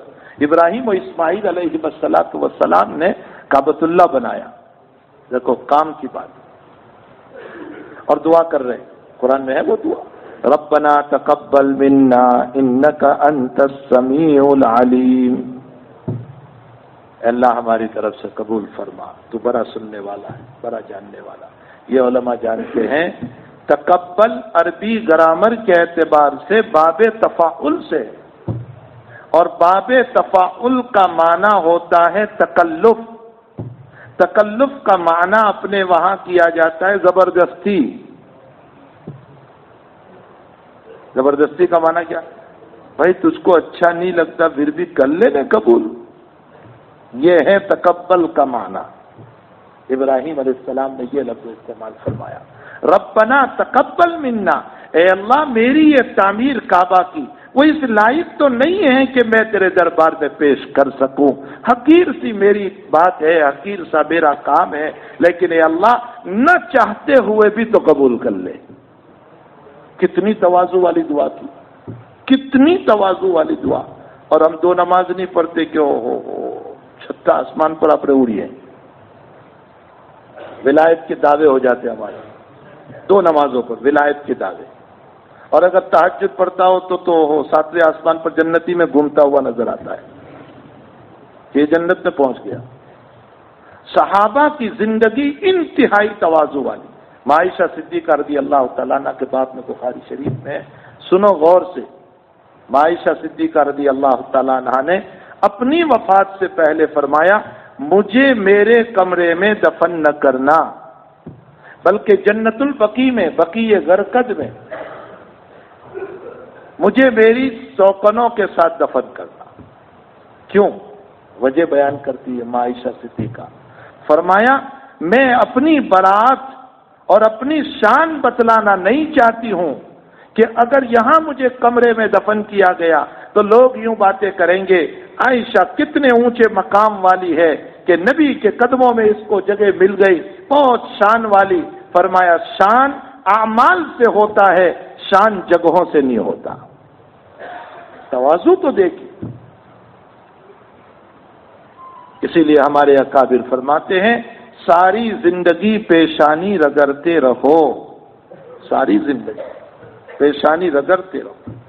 آخری وقت میں بھی اگر اللہ تمہارے سجدے کو قبول کر لے بیڑا پار ہو جائے گا. ساری زندگی رگڑتے رہو. اللہ کے وہاں ناز نہیں چلتا، نیاز چلتا ہے. نیاز کھانے والا نہیں، نیاز کا معنی عاجزی، ورنہ نیاز کھانے والا تم سمجھ لو گے. نیاز کا معنی عاجزی. اللہ کے وہاں ناز اور نخرے نہیں چلتے، اللہ کے وہاں عاجزی چلتی، انکساری چلتی. مسلم شریف میں ایک روایت ہے، سنو غور سے. اللہ کے حبیب پاک صلی اللہ علیہ وسلم نے ایک صاحب کا واقعہ بیان فرمایا کہ وہ دیندار عبادت گزار تھا، اس نے ایک شرابی سے منہ چرایا اور اس کو حقیر سمجھا. یہ شرابی نالائق کمینہ، اسے کون ملاقات کرے. اللہ کی طرف سے اس زمانے کے وحی پر صحیح ترین مسلم کی روایت اللہ کے نبی بیان فرماتے ہیں. اللہ کی طرف سے اس زمانے کے نبی پر وحی آئی اور فرمایا کہ اس میرے نمازی بندے کو، عبادت گزار کو کہہ دو کہ تیرے تکبر کی وجہ سے ہم نے تیری ساری عبادتوں کو ضائع کر دیا، اور وہ جو شرابی تھا ہم اس کو توبہ کی توفیق دے کر جنت میں لے جائیں گے. او کما قال صلی اللہ علیہ وسلم. اسی لیے میرے بھائیوں، حقیقت یہ ہے کہ شراب کا نشہ تو کبھی اتر بھی جاتا ہے، پیسوں کا نشہ بھی اتر جاتا ہے. حالات آتے ہیں تو پیسوں کا نشہ بھی اتر جاتا ہے، بیماریاں آتی ہے تو پیسوں کا نشہ بھی اتر جاتا ہے. غرور تھا، لیکن جہاں کوئی بڑی بیماری آ گئی تو اب سب کو بلاتا ہے. شراب کا بھی اترتا ہے، پیسوں کا بھی اترتا ہے، لیکن عبادت کا نشہ بڑا خطرناک ہے. عبادت کا نشہ، دوسروں کو حقیر سمجھنا. نہیں میرے بھائیوں، کسی کو حقیر نہ سمجھو، اس کا کام برا ہے، وہ برا نہیں ہے. اگر میرے آقا بھی اس طرح لوگوں کو حقیر سمجھتے تو پھر مکہ والوں کو ایمان نصیب نہ ہوتا. آپ نے کفر کے دلدل میں پھنسے ہوئے کو سینے سے لگایا. عمرہ کرنے کے لیے حضرت گئے سن ہجری 7 میں. مکۃ المکرمہ پہنچے تو پوچھا کسی سے، خالد بن ولید نظر نہیں آتا مکے میں؟ تو خالد بن ولید کے بھائی جو ہیں ولید بن ولید، وہ مسلمان ہو گئے تھے. تو ولید بن ولید نے یوں کہا کہ حضرت میرے بھائی خالد کو آپ سے اتنی دشمنی ہے کہ آپ مکے میں آئے تو وہ مکہ چھوڑ کر چلا گیا کہ جب تک محمد مکے میں رہے گا میں مکے میں نہیں رہوں گا. آپ سے اتنی دشمنی. ایک طرف خالد کی بات دیکھو کہ نبی سے اتنی دشمنی کہ محمد جب تک مدینے میں رہیں گے میں نہیں رہوں گا. دوسری طرف حضرت کیا فرماتے ہیں؟ حضرت نے فرمایا خالد بہت اچھا ہے، بہت اچھا آدمی. فرمایا اگر وہ میرے پاس آ جائے تو میں اس کو اپنا سردار بنا دوں گا. کہا ان کی بات، کہا آقا کی بات. کسی نے یہ بات خالد بن ولید کو پہنچا دی. ادھر اللہ کے نبی چلے ہیں عمرۃ القضا کر کے واپس سن 7 میں، اور خالد بن ولید نکلے تو ادھر سے ایک اور آدمی نے آواز دی. کون تھے وہ؟ عمرو بن العاص. کہاں جا رہا ہے خالد؟ تو کہا مدینے محمد کی غلامی میں. فرمایا تو اکیلا نہیں جائے گا، میں بھی آؤں گا. اب دونوں چلو، عمرو بن العاص اور خالد بن ولید، اور دونوں وہاں گئے اور جانے کے بعد پیغمبر کے ہاتھ پر ایمان قبول کیا. عمرو بن العاص کہتے ہیں کہ یا رسول اللہ، آج سے پہلے آپ سے زیادہ بڑا میرا دشمن کوئی نہیں تھا، مسلم شریف میں ہے، اور مدینے سے بدتر کوئی شہر میرے نزدیک نہیں تھا، لیکن آج کے بعد آپ سے زیادہ محبوب کوئی نہیں اور مدینے سے زیادہ پیارا شہر کوئی نہیں. یہ کس نے پہنچایا ان کو؟ یہ وہی اعمال تھے کہ نبی نے اپنے سینے سے لگایا. انسان برا نہیں ہوتا، انسان کے کام برے ہوتے. ہمیں چاہیے انسان کو برا نہ سمجھو، آج نہیں تو کل اللہ اس کو ہدایت دے گا. شراب چھوٹے گی، جوئے چھوٹیں گے، زنا چھوٹے گا، برائی چھوٹے گی، کبھی نہ کبھی چھوٹے گی، اور یہ اللہ کا پیارا بندہ بنے گا. ایسے واقعات موجود ہیں. فضیل ابن عیاض رحمت اللہ علیہ بہت بڑے ڈاکو انسان، بہت بڑے آپ کے حالات میں کہ بہت بڑے ڈاکو، اور اچانک رات میں چوری کے لیے جا رہے اور کان پر آواز آئی، کوئی پڑھ رہا ہے الم یأن للذین آمنوا ان تخشع قلوبهم لذکر اللہ.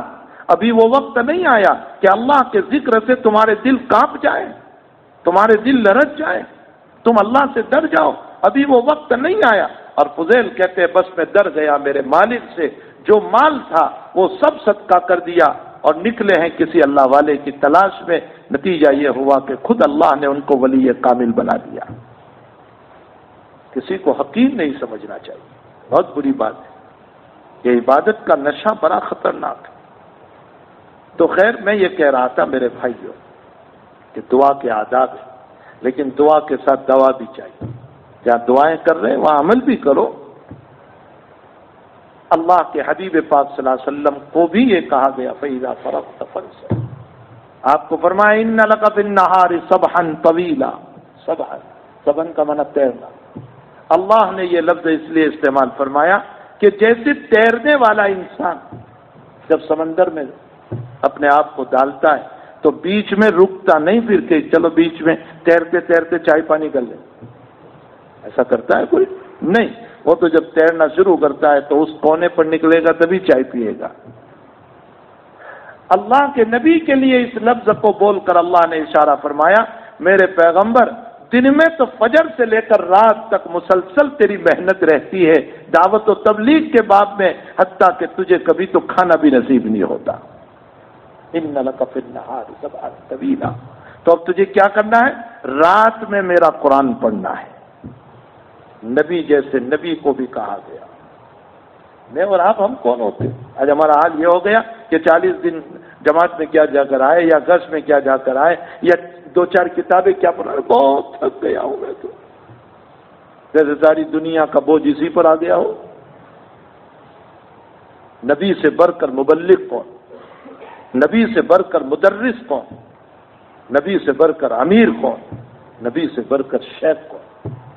لیکن آپ کو بھی کہا گیا، حتیٰ کہ قرآن کے باب میں بھی آپ کو کہا گیا اتل ما اوحی الیک من الکتاب واقیم الصلاۃ، اے میرے پیغمبر اس قرآن کو پڑھیے آپ، جس پر قرآن اترا اس کو تلاوت کا حکم دیا گیا، پڑھیے اس قرآن کو۔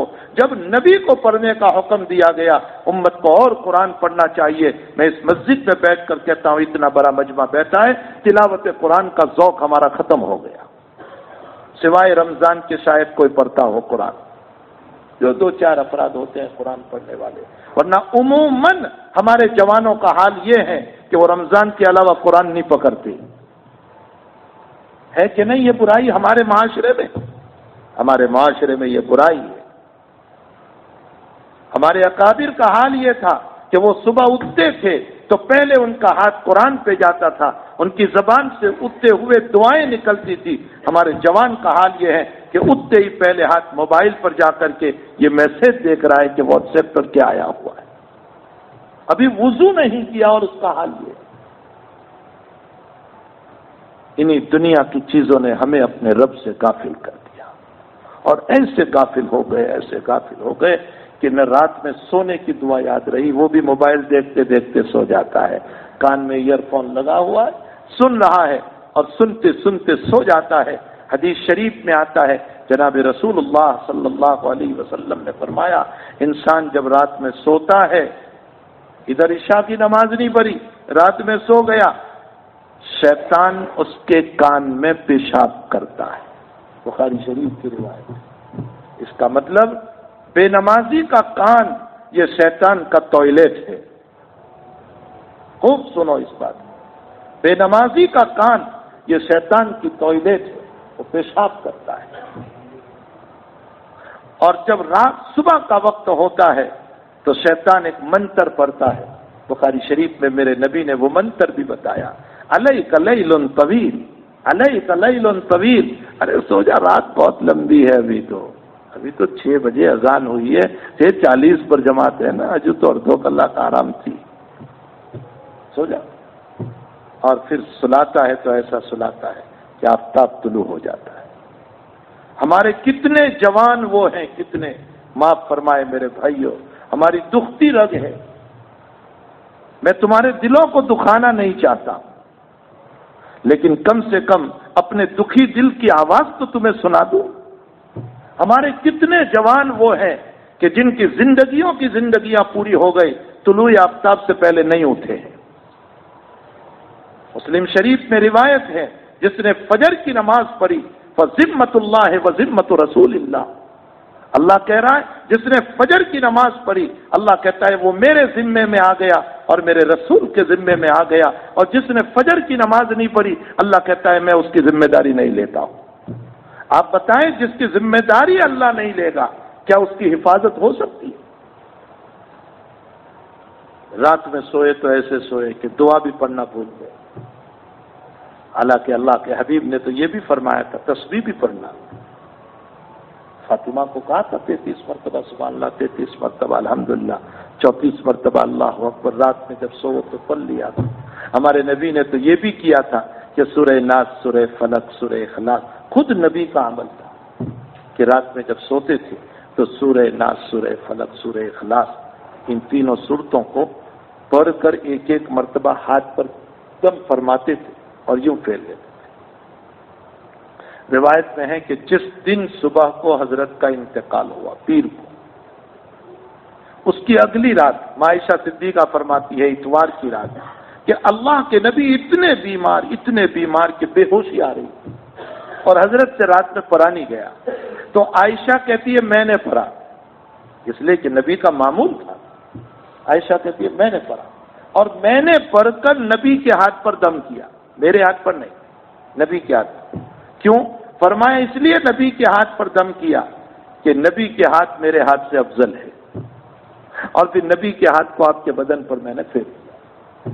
آخری دن بھی حضرت کا یہ معمول رہا، ہم رات میں نہ تسبیح نہ صورتوں کا پڑھنا۔ اللہ کے نبی نے فرمایا بستر پر آؤ آیت الکرسی پڑھ لیا کرو، بستر پر آؤ اللہم بسمک اموت و احیا پڑھ لیا کرو، بستر پر آؤ اللہم انی وجہت وجہی الیک وفوضت امری الیک والجأت ظہری الیک لا ملجأ ولا منجأ منک الا الیک آمنت بکتابک الذی انزل وبنبیک الذی ارسل۔ اس دعا کو پڑھ لو۔ چلو یہ لمبی چوڑی دعا تم کو یاد نہیں ہوگی، سورہ ناس فلق اخلاص تو یاد ہے، آیت الکرسی تو یاد ہے، بسم کا اموت و احیا تو یاد ہے، یہ تو پڑھ لیا کرو۔ لیکن ایئر فون لگا کر کے گائنوں میں لگا ہوا ہے اور اسی حالت میں سو جاتا ہے۔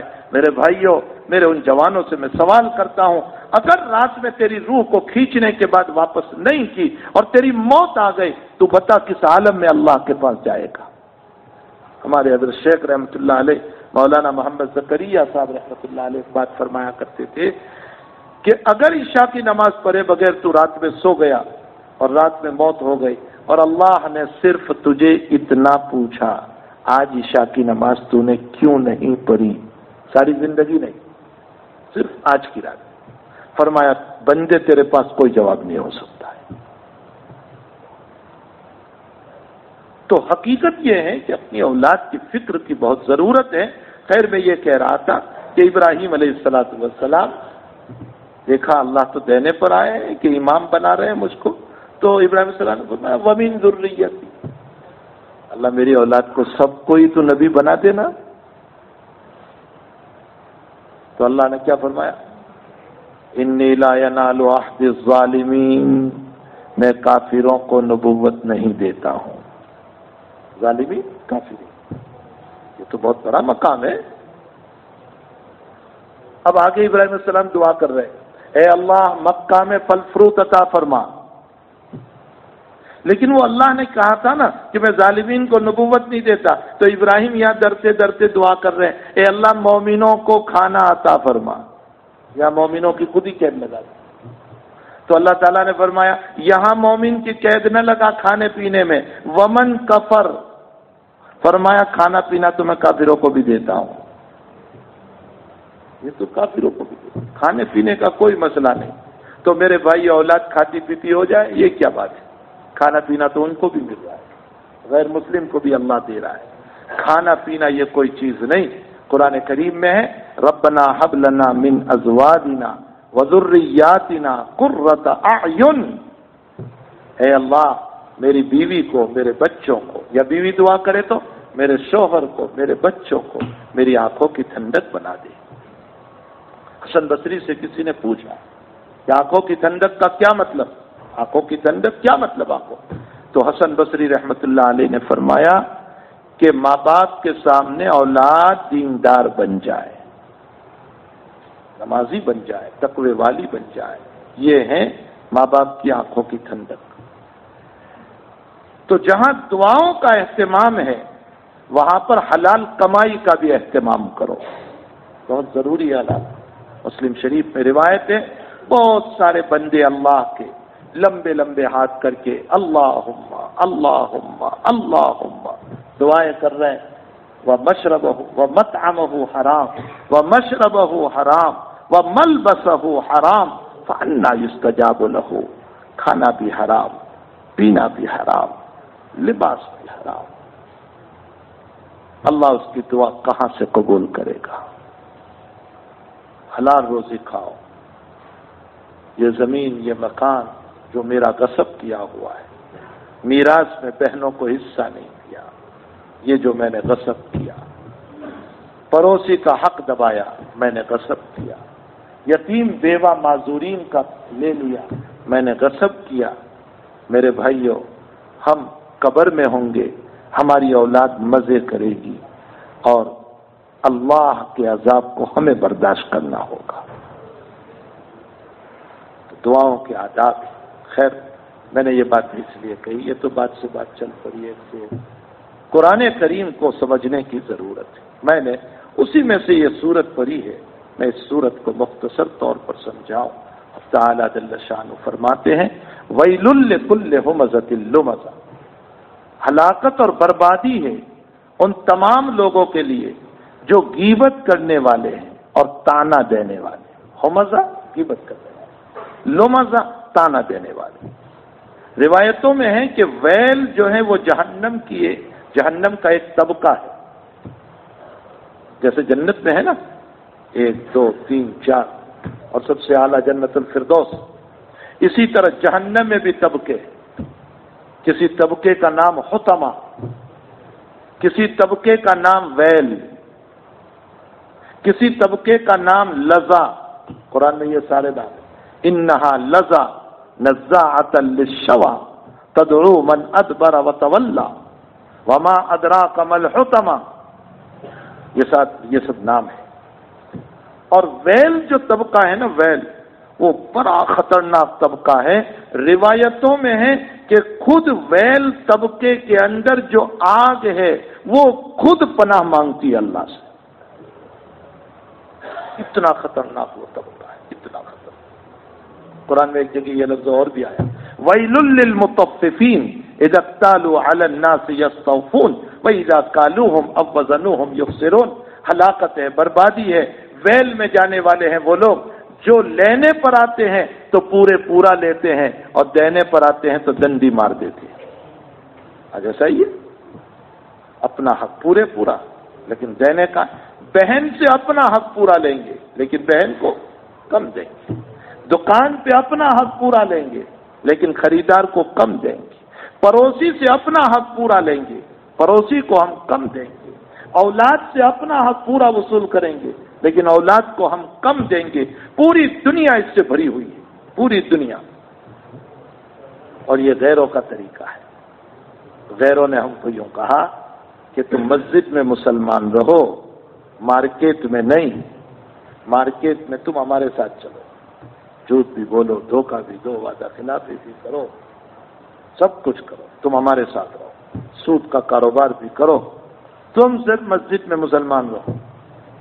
یہی وہ بات ہے کہ شعیب علیہ السلام جب اپنی قوم کو، ان کی قوم تاجر تھی، شعیب صاحب ان کو سمجھاتے تھے بھائی پورا دو، ڈنڈی نہ مارو، کسی کا حق نہ لو.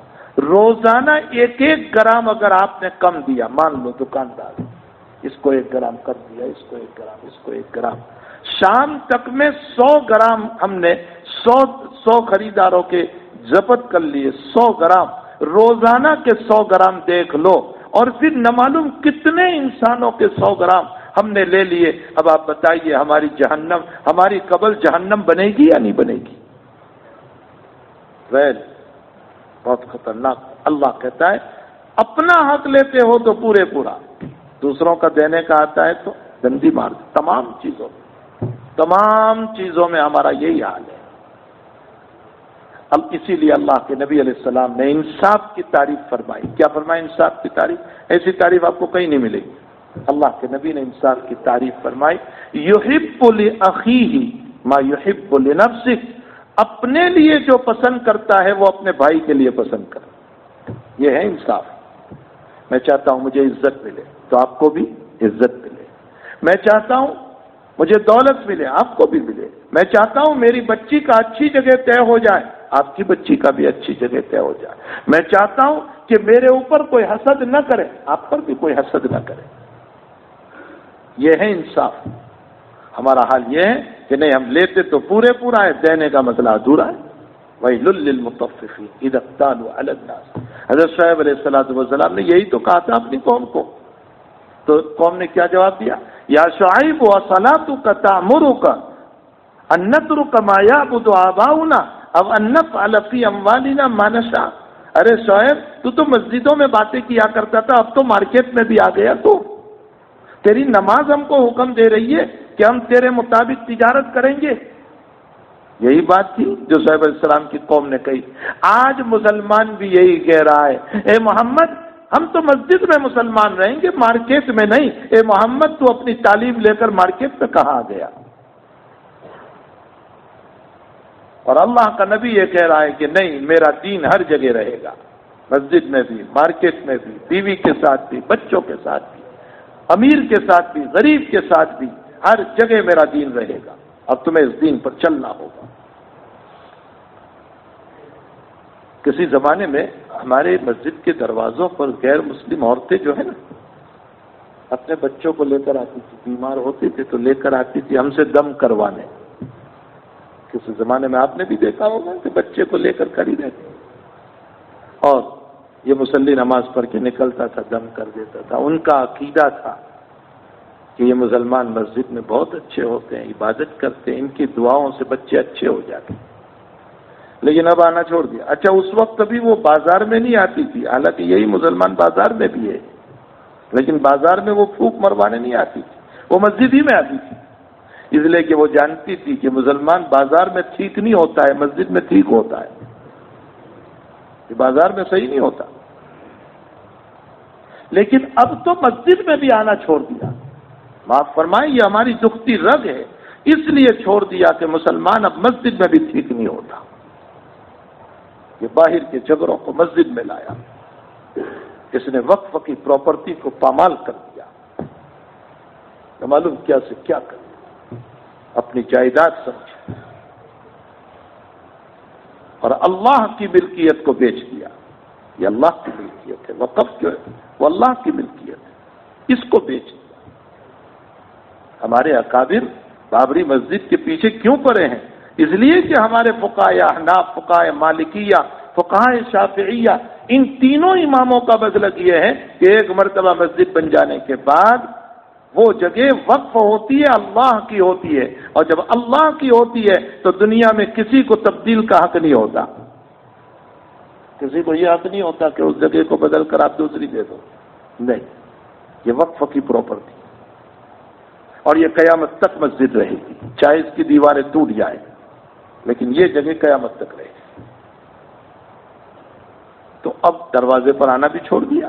اب کوئی پھونک نہیں مرواتا ہمارے پاس، اس لیے کہ وہ جانتے ہیں کہ اب تو یہ مسجد میں بھی ٹھیک نہیں ہوتا.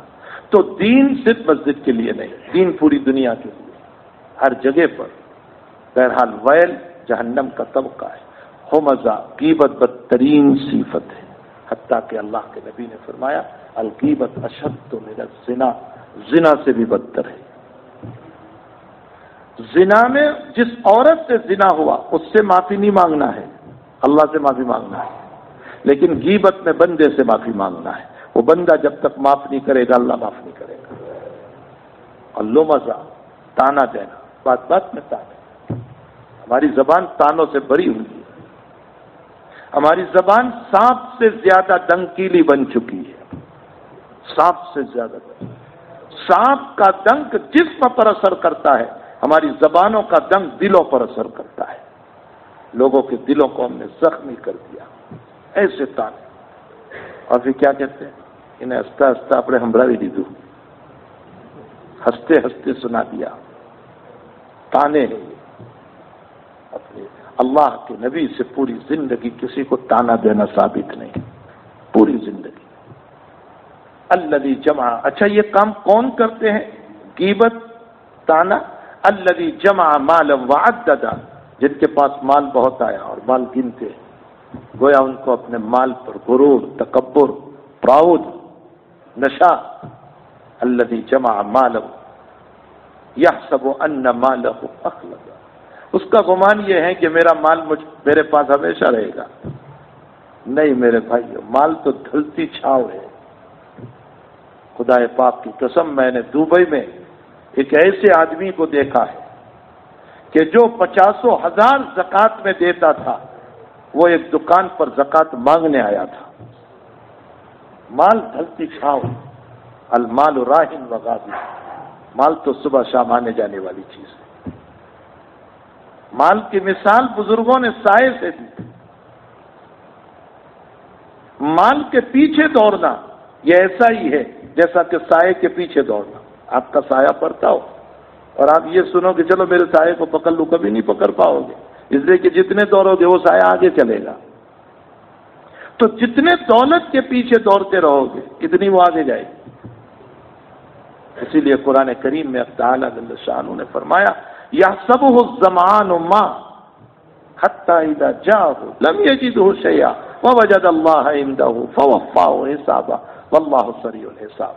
اللہ ایک مثال دیتا ہے کہ تم جو دولت کے پیچھے دوڑتے ہو نا، تمہاری مثال ایسی ہے جیسے پیاسا آدمی دھوپ پڑ رہی ہو اور روڑ چمک رہا ہو۔ جب دھوپ پڑتی ہے تو روڑ چمکتا ہے نا، پانی نظر آتا ہے۔ فرمایا تم پیاسے پانی سمجھے کہ روڈ پر پانی دیکھا ہے، پیاسا دوڑا وہاں پانی لینے کے لیے، لیکن وہاں پانی نہیں تھا، وہ تو روڈ چمک رہا تھا۔ پھر آگے پھر آگے پھر آگے دوڑتا رہا، شام ہو گئی۔ حتی اذا جاءہ لم یجدہ شیئا، وہاں آیا تو کوئی پانی نہیں۔ ووجد اللہ عندہ، اسی طرح پوری دنیا میں دوڑتے رہے، یہاں سے ملے یہاں سے ملے یہاں سے ملے یہاں سے ملے، ادھر سے دوڑا ادھر سے دوڑا، اور سب تھوڑا سورسی صبح کروا جھاپڑے، چاروں طرف دوڑتا رہا، یہاں تک کہ زندگی کی شام ہو گئی، بڑھاپا آ گیا، موت نے اس کو دبوچا۔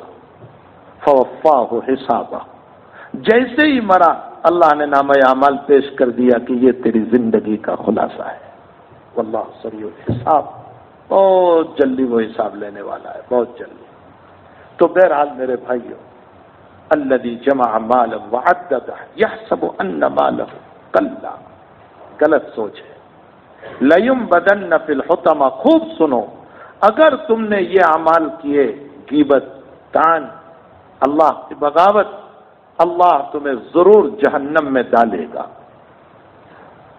پھر نبی کو اللہ پوچھتا ہے وما ادراک ما الحطمہ، جانتے ہو حطمہ کیا ہے؟ اللہ کہتا ہے نار اللہ الموقدہ، میری بھڑکائی ہوئی آگ ہے، تیری نہیں، تیری تو بجھ جاتی ہے، ہماری بھڑکائی ہوئی آگ۔ التی تطلع علی الافئدہ، فرمایا دنیا کی آگ جسم جلاتی ہے، لیکن میری آگ دل کو جلائے گی۔ تطلع علی الافئدہ، افئدہ کا معنی قلوب، اندر تک پہنچے۔ دنیا کی آگ جسم جلانے سے مار دیتی ہے، میری جہنم کی آگ دل تک پہنچے گی، پھر بھی مرے گا نہیں تو جلتا ہی رہے گا۔ انہا علیہم موصدہ، اچھا انسان جب مصیبت میں پھنستا ہے تو بھاگنا چاہتا ہے کہ بھاگو میں یہاں سے، لیکن فرمایا میری جہنم سے تو بھاگ نہیں سکے گا، میں اندر میں ڈالنے کے بعد اوپر سے دروازہ بند کر دوں گا۔ علیہم موصدہ، جیسے کوکر ہوتا ہے نا، کوکر بند، ایسے کر دوں گا میں۔ پھر اچھا چلو اندر میں ہوں تو کبھی ادھر بھاگوں، کچھ تو مجھے راحت ملے۔ فرمایا فی عمد ممددہ، اندر میں ستون ہے، تھمبے، میں ان ستونوں سے تجھے باندھ دوں گا، وہاں بھی بھاگ نہیں سکے گا۔ میرے بھائیو، اس سے معلوم ہوتا ہے کہ غیبت بہت خطرناک گناہ ہے اور طعن بہت خطرناک ہے۔ ان دونوں گناہوں سے اپنے آپ کو بچائیں۔ آج ہماری زندگی اسی میں جاری ہے، غیبتوں میں، طعنہ دینے میں، ملامتوں میں، اسی میں ہماری زندگی گزر رہی ہے۔ اللہ جل شانہ اس خطرناک گناہ سے ہماری حفاظت فرمائے، اب تعالیٰ برائیوں سے ہماری حفاظت فرمائے، اخلاق رذیلہ سے ہماری حفاظت فرمائے اور اخلاق حمیدہ سے ہم سب کو متصف فرمائے۔ یہ چند باتیں ذہن میں آئی قرآن حدیث کی روشنی میں جو میں نے آپ کو بتا دی۔ اللہ مجھے بھی، آپ کو بھی، ہم سب کو عمل کی توفیق عطا فرمائے۔ وصلی اللہ علی النبی الکریم، الحمدللہ رب العالمین، والعاقبۃ للمتقین، والصلاۃ والسلام علی سید الانبیاء والمرسلین وعلی آلہ وصحبہ اجمعین۔ الحمدللہ رب العالمین الرحمن الرحیم مالک یوم الدین۔ الحمد لله الذي أنزل على عبده الكتاب ولم يجعل له عوجا قيما لينذر بأسا شديدا من لدنه ويبشر المؤمنين قل هو الله أحد الله الصمد لم يلد ولم يولد ولم يكن له كفوا أحد اللهم صل وسلم دائما أبدا على حبيبك خير الخلق كلهم۔ اللہ گناہوں کو معاف فرما، قصوروں سے درگزر فرما، سیاہ کاریوں سے معافی عطا فرما، غیبت سے، لعن طعن سے، چغلی سے، بہتان سے اللہ ہم سب کی حفاظت فرما، ہمارے قلوب کو مجلہ منور فرما، نور سے بھرپور فرما، ذکر کی مستی عطا فرما، تلاوت کی مزہ عطا فرما، نماز میں مزہ عطا فرما، سجدوں میں مزہ عطا فرما، تیری یادوں میں مستی عطا فرما۔ اے اللہ بیماروں کو شفا عطا فرما، مرحومین کی مغفرت فرما، پریشان حالوں کی پریشانیوں کو دور فرما، بے قصور قید و بند میں ہے رہائی نصیب فرما، غلط مقدمات میں ہے نجات عطا فرما، اس مجمع پر خصوصی توجہ عطا فرما۔ اے اللہ اس پورے مجمع کو معاف فرما، عورتوں کو بھی معاف فرما، مردوں کو بھی معاف فرما، اس بستی سے صلحاء پیدا فرما، علماء پیدا فرما، دین کے داعی پیدا فرما، راتوں میں رونے والے پیدا فرما۔ اے اللہ حفاظ کرام پیدا فرما، اے اللہ بے اولادوں کو اولاد عطا فرما، اولاد والوں کی اولادوں کو نیک صالح مطیع فرما بردار بنا۔ اللہ جو مانگا اپنے فضل سے عطا فرما، نہیں مانگا اپنے فضل سے نصیب فرما، ہماری دعاؤں کو اپنے فضل و کرم سے قبول فرما۔ اللہم صلی وسلم دائما ابدا علی حبیبک خیر الخلق کلہم وصلی اللہ علی النبی الکریم برحمتک یا ارحم۔ السلام علیکم ورحمۃ اللہ۔ مسافر میں دیر ہو جائے گی۔